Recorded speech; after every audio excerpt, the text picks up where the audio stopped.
We are one liberal justice away from the Supreme Court making us subject to the authority of the World Court and the United Nations and international law and giving away U.S. sovereignty. Now, you know, a couple of debates ago, Hugh Hewitt asked all of us about religious liberty in the Supreme Court.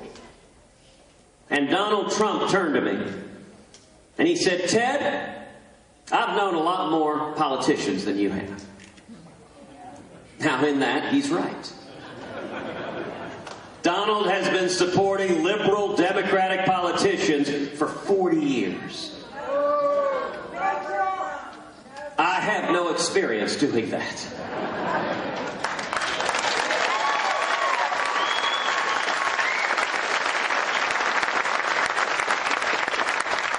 But Donald went on to say, "Ted, when it comes to Supreme Court justices, you got to be prepared to compromise.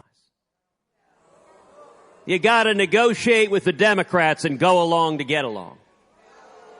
Well, let me be very, very clear to the men and women of Illinois. I will not compromise away your religious liberty.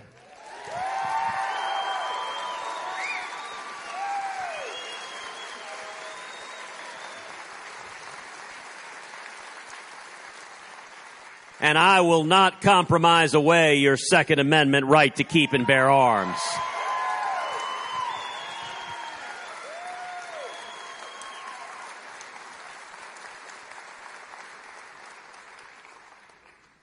The third critical issue at stake in this election is security. For 7 years, we've seen an administration that abandons and alienates our friends and allies, and that shows weakness and appeasement to our enemies.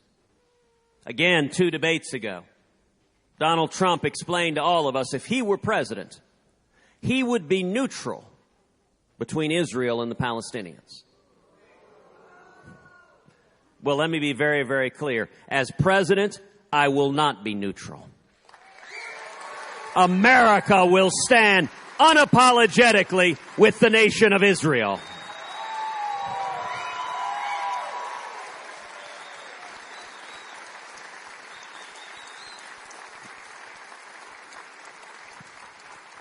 And you know, anybody who can't tell the difference, thank you. Anyone who can't tell the difference between our friends and our enemies, anyone who can't tell the difference between Israel and Islamic terrorists who want to kill us, that raises real questions about their fitness and judgment to be commander-in-chief.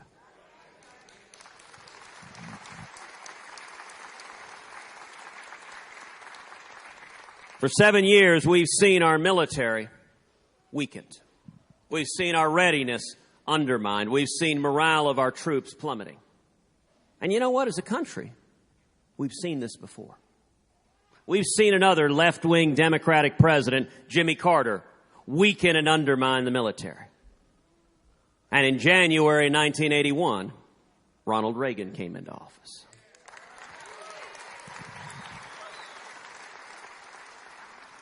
Now, what did Reagan do? Reagan cut taxes. He lifted regulations. He lifted the burdens on small businesses. We saw millions of new jobs that generated trillions in new federal revenue, and he used that money to rebuild our military, and we bankrupted the Soviet Union and won the Cold War.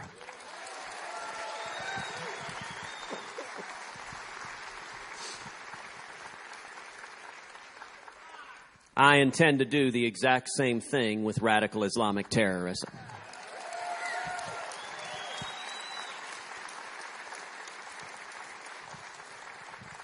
We're going to repeal Obamacare, pass a flat tax, lift the regulations. We're going to see small businesses explode, millions of high-paying jobs that'll generate trillions in new government revenue, and we will use that money to rebuild our military so it remains the mightiest fighting force on the face of the planet.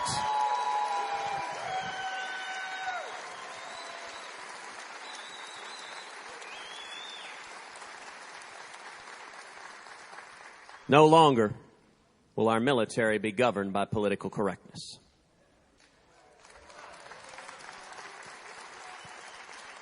We'll have a commander-in-chief who stands up and says to the world, we will defeat radical Islamic terrorism.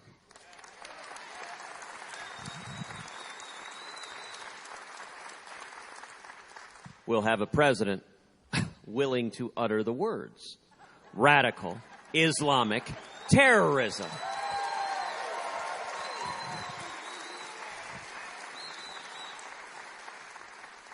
And you know, one of the saddest aspects of the last 7 years has been this president sending our fighting men and women into combat with rules of engagement so strict that their arms are tied behind their backs, that they cannot fight, they cannot win, and they cannot defend themselves.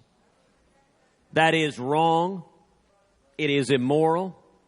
And mark my words, in January 2017, it will end.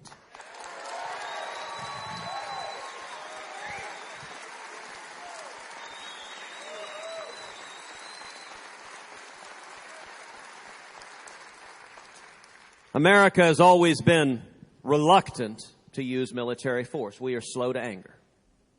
But if and when military force is needed, we should use overwhelming force, kill the enemy, and then get the heck out.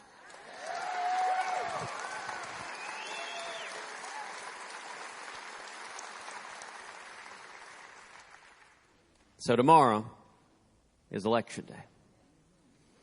Tomorrow, the people of Illinois get to speak to this whole country. And I got to tell you, Illinois, y'all are used to being neglected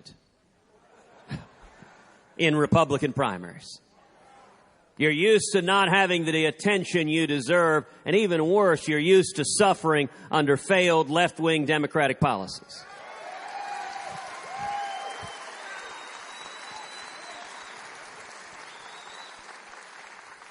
Well, this election is actually a real opportunity for the people of Illinois to stand up and have your say. And it's fairly remarkable because my leading opponent has been funding those failed Democratic policies that have been foisted on the people of Illinois. Rod Blagojevich. Donald Trump gave him $7,000. The Cook County Democratic Party, not exactly a bastion of integrity. Donald Trump gave them $12,500. Rahm Emanuel. Donald Trump gave him $50,000. Now help me on this. Have y'all ever had a moment when you're sitting at home and you just had this incredible urge to give $7,000 to Blago? Like, what's going through your mind? Just how rich are you that you got $50,000 and you're saying, gosh, I can think of nothing better to do than give this to Rahm Emanuel to really hammer the people of Chicago? What? What?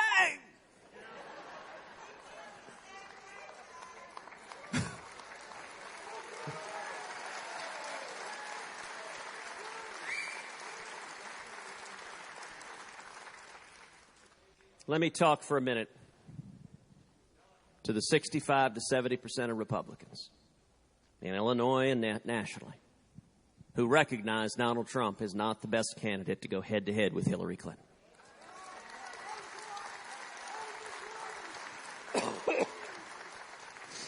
If Donald is the nominee, Hillary wins.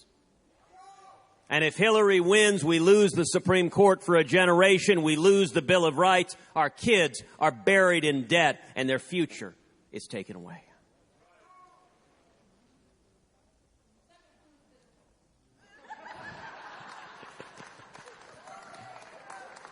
If you're one of those 65 or 70% of Republicans that recognize nominating Donald Trump would be a disaster. Now, maybe you started a year ago supporting somebody else. Listen, this race, we had 17 candidates a year ago. It's a fantastic, diverse field, young, talented, dynamic. What a contrast with the Democrats.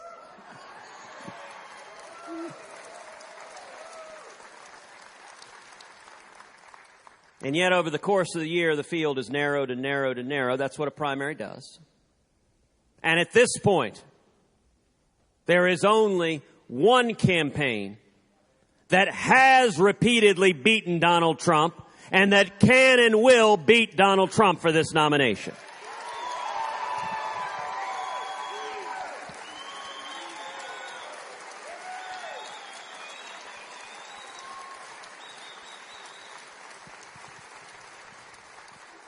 So maybe you're at home this morning and you started out this race supporting somebody else. You started out supporting Jeb Bush or Chris Christie.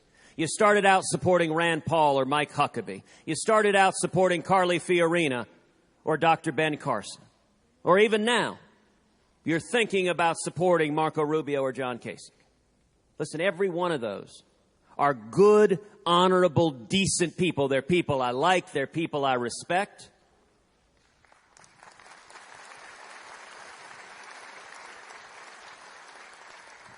And yet at this point, none of them has any viable path whatsoever to being able to beat Donald Trump and become the Republican nominee. To do that takes 1,237 delegates. We've got right now 370. Donald has 90 more delegates than we do.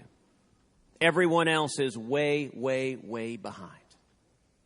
So if you're sitting here thinking about tomorrow maybe voting for a Marco Rubio or a John Kasich, let me say to you, our campaign is the only campaign that has beaten Donald not once, not twice, not 3 times, but 9 different times all over this country.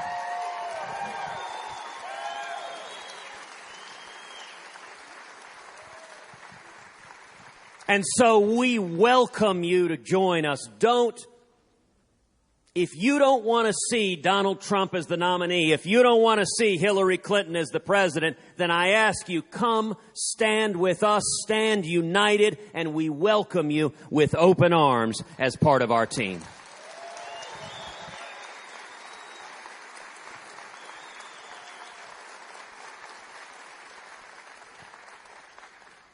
Illinois has a powerful voice in this primary. Only if we use it. That is absolutely right. That if we stand together and stand united, there is a reason I am spending the entire day before Election Day in 5 stops all across the great state of Illinois.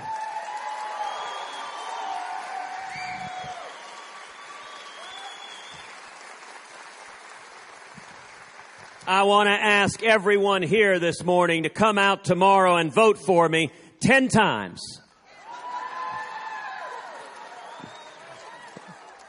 Now look, we're not Democrats.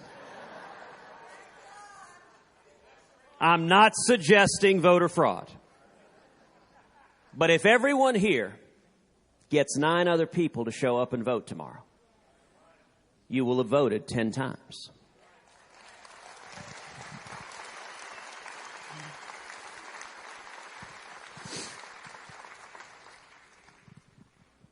That's how we win. That's how we win, friend to friend, neighbor to neighbor, pastor to pastor. Each of us picking up the phone and calling our friends, our family, our loved ones, and saying, this election matters. It matters for me. It matters for my kids. It matters for my grandkids. If we stand together, we're going to win this nomination and beat Donald Trump. We're going to win the general election and beat Hillary Clinton. And we're going to turn this country around.